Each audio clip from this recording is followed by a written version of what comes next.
for my voice, but I have never seen anything like it.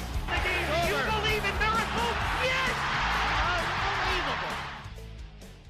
Welcome back to the show. Great interview with Micah Dinwiddie, the 2017 Sun Belt Conference Defensive Player of the Year, two-time Sun Belt champion for the Texas State Bobcats. If you're a Bobcat fan, this one's for you. I continue to put out great content for you guys. We had Brian London on before. We had Dinwiddie on now. We're going to try to continue to get some of these great athletes that I got to see, that I got to cover. Hopefully we can get more and more of these people to come on because it's a lot of fun to have them on. So we go over pretty much her entire career from coming to Texas State to what Chism's impact on her life was, to what she's doing post-grad, to some of her favorite memories in the Texas State volleyball program. So if you want to check it out, it's right here. It's coming up right now. It's great stuff. Here it is. All right, on the phone line right now, we have Micah Dinwiddie, two-time Sun Belt champion, 2017 Sun Belt Defensive Player of the Year. How you doing today? I'm doing good. I'm doing really good.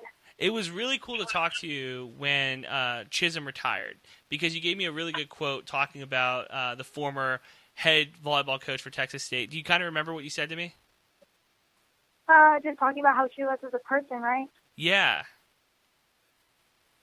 Yeah, she is somebody that will always remain in my heart because she gave me an opportunity to live out my dream and play Division I ball. And she just taught me a lot of life lessons that there was to go on in college. And, you know, if you went through college as an athlete and didn't make some mistakes, then did you really learn anything? And, you know, she walked me through steps and making mistakes and, you know, on the court and off the court. And she's somebody who I cannot be more grateful than Coach her. So let's talk about, because I did this with Brian London. We kind of went through his entire career, and that's kind of what I want to do with you too. Is that cool? Yeah, sounds good. All right, so first off, what brought you to Texas State? Because there's a lot of really good programs all over the country, and you come here. Was it just Karen Chism, or what else did Texas State give you? You know, Tracy was the one who recruited me in the first place, and you know, it was my first full offer. Called me and said, you know, we're really interested in you.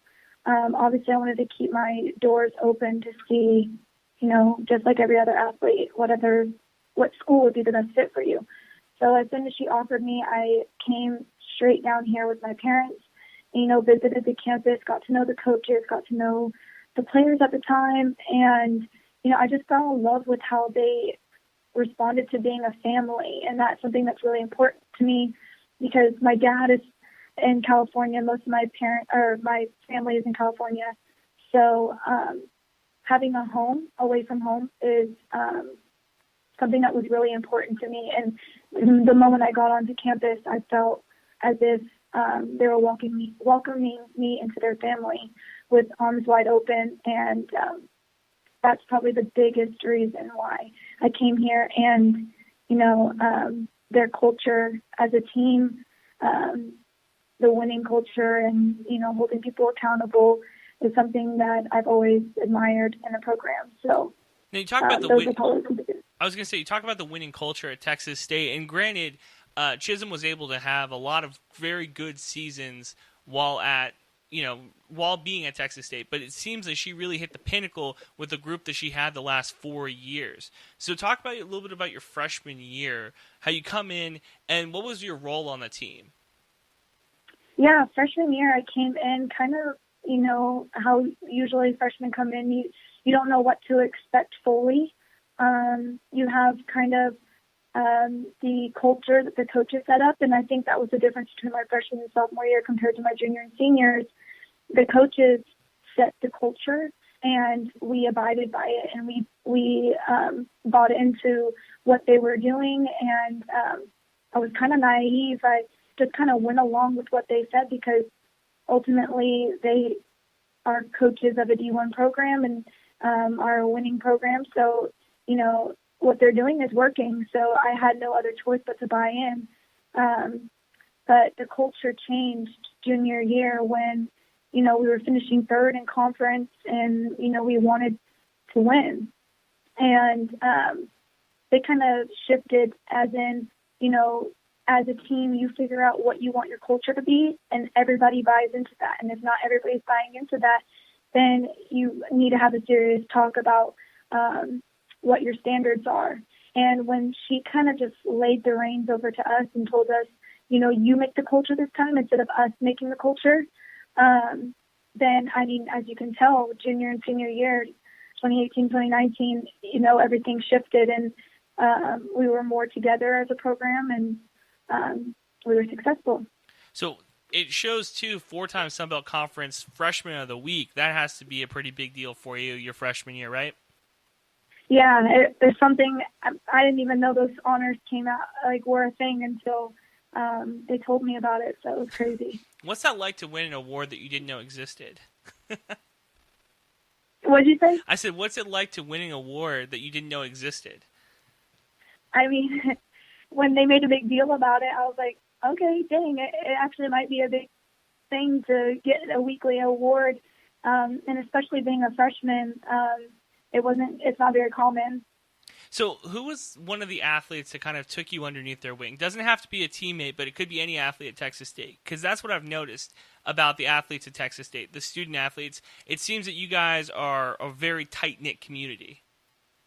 Yeah, support within other athletic teams is something that I think Chism instilled into us to show our support and Bobcat pride. But I think it was in my own team that took me under their wing.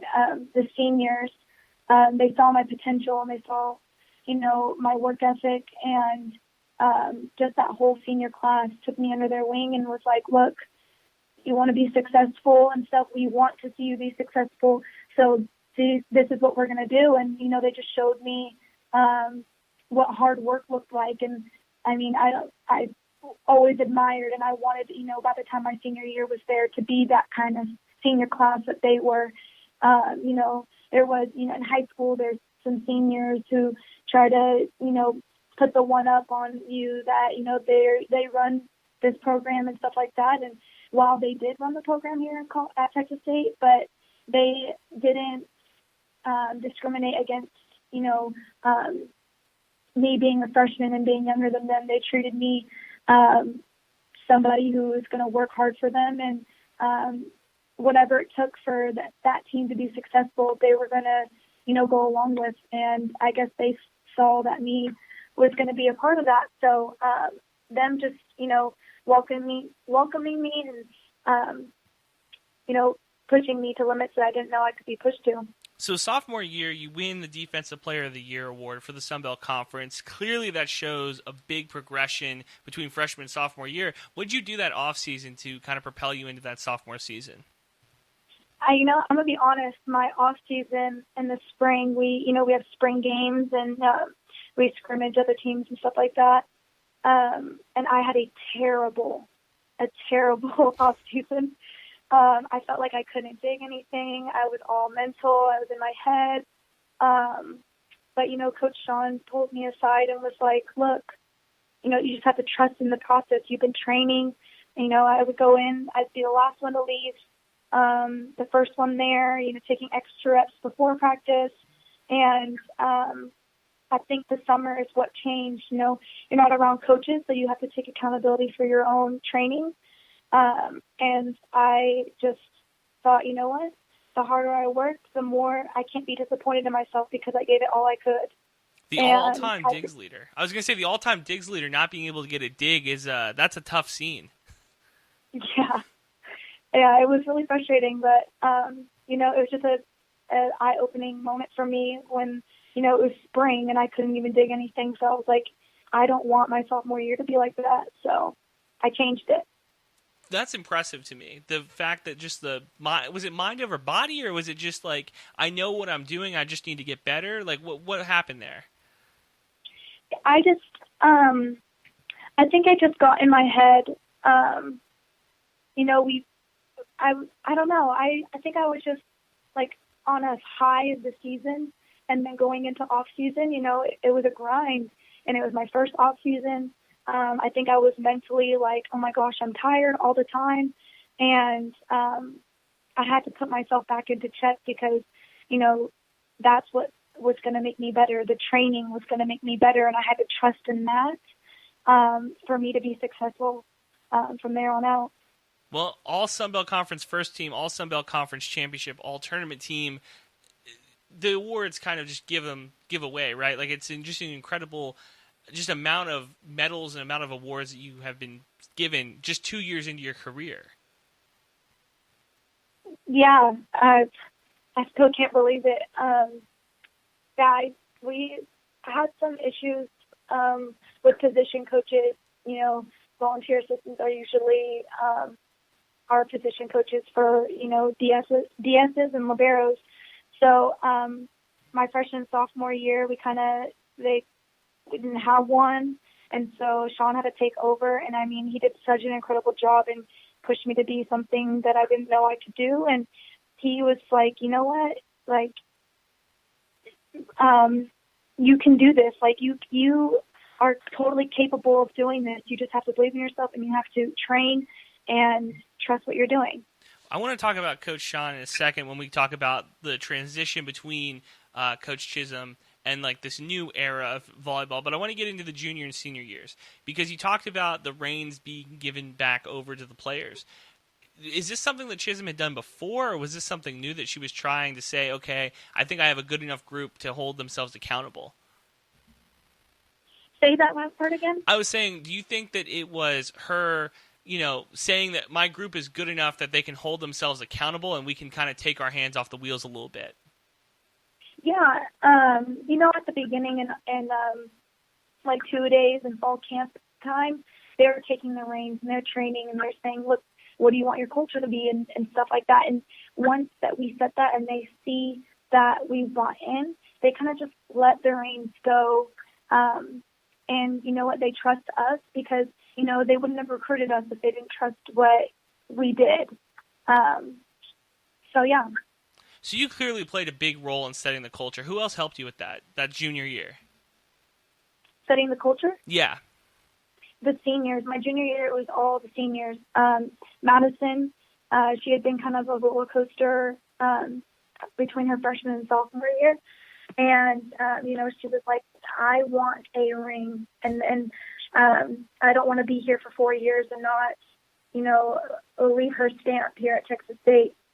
And so then we had Haley Brewer transfer in from TJC.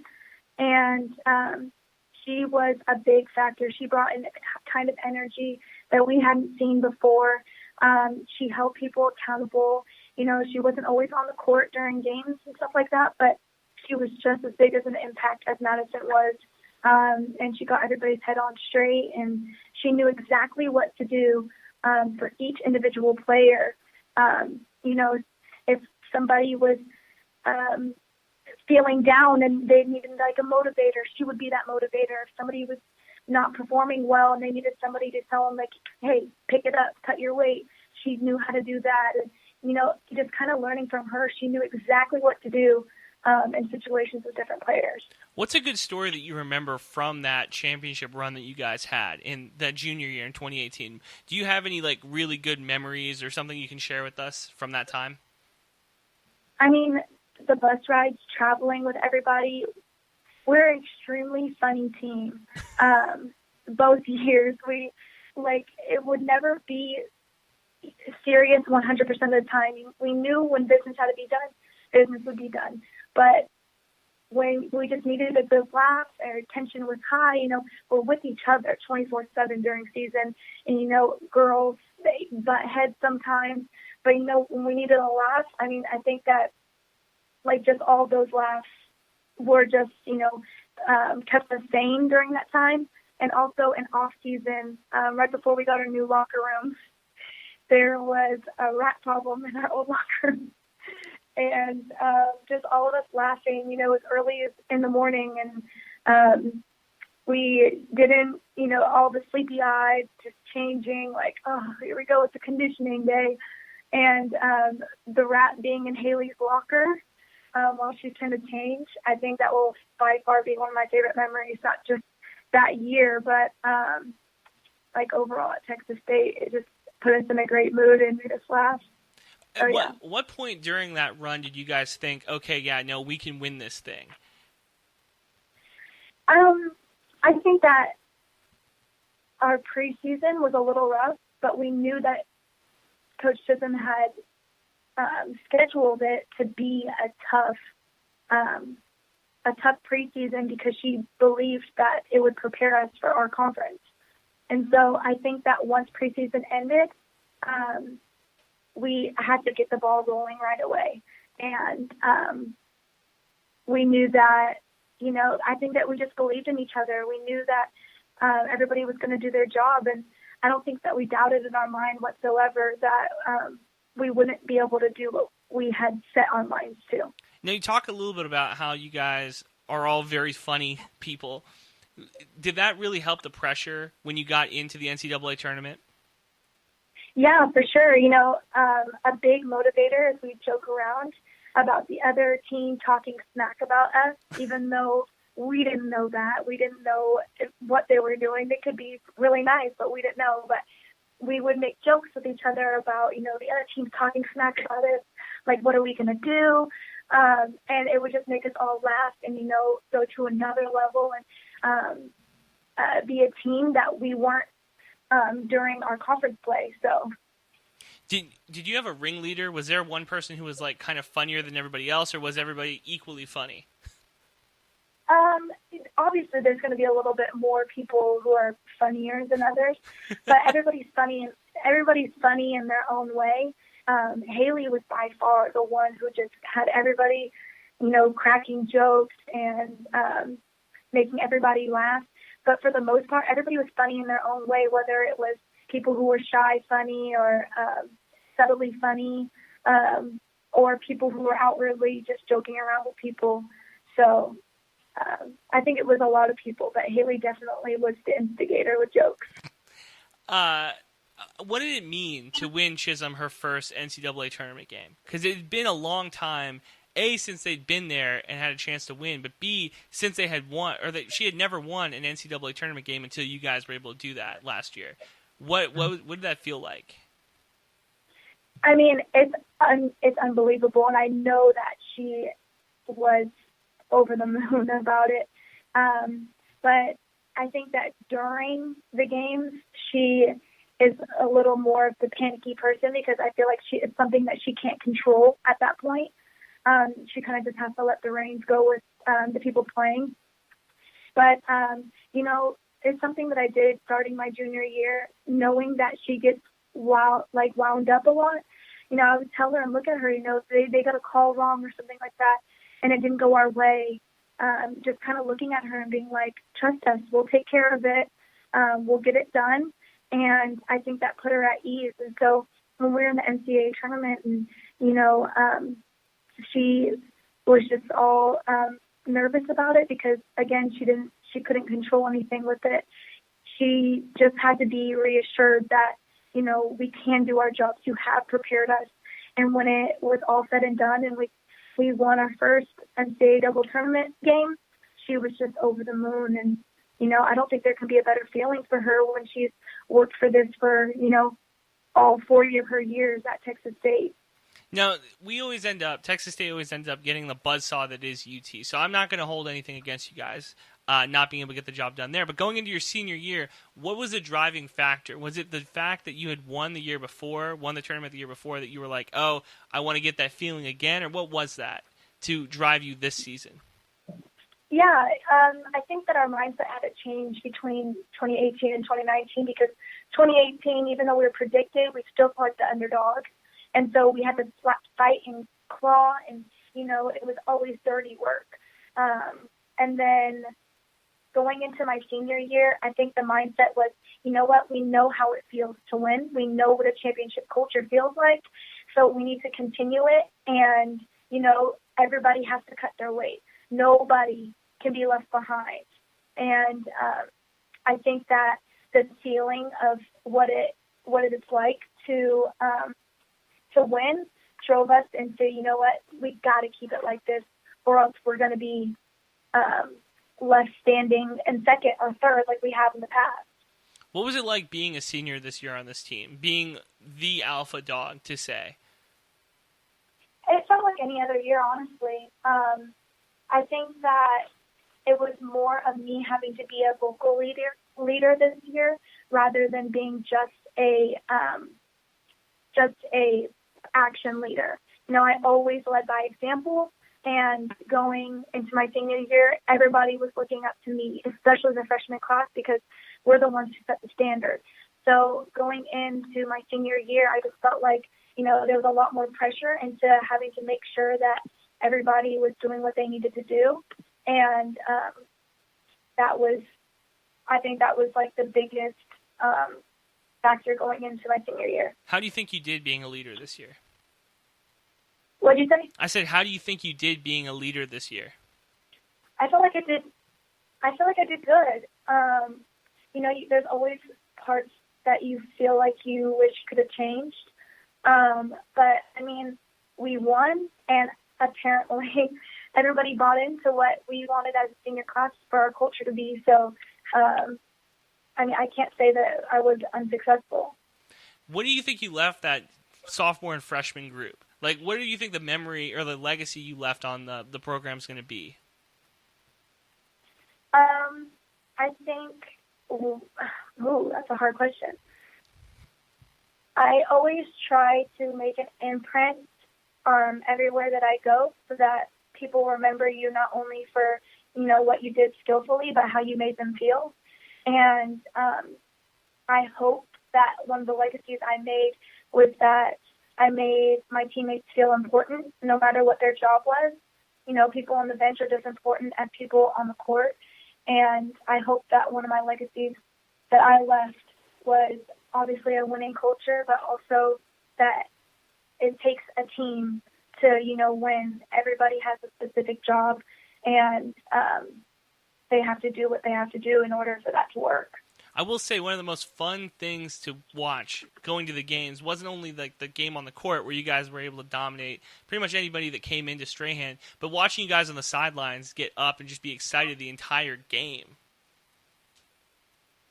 And say the last part? I said it was so much fun for me to watch you guys be excited the entire game. I want to talk about Karen Chism moving on now that she's going to be, I don't know what her role is going to be. I don't think she's going to have an official role with the volleyball team.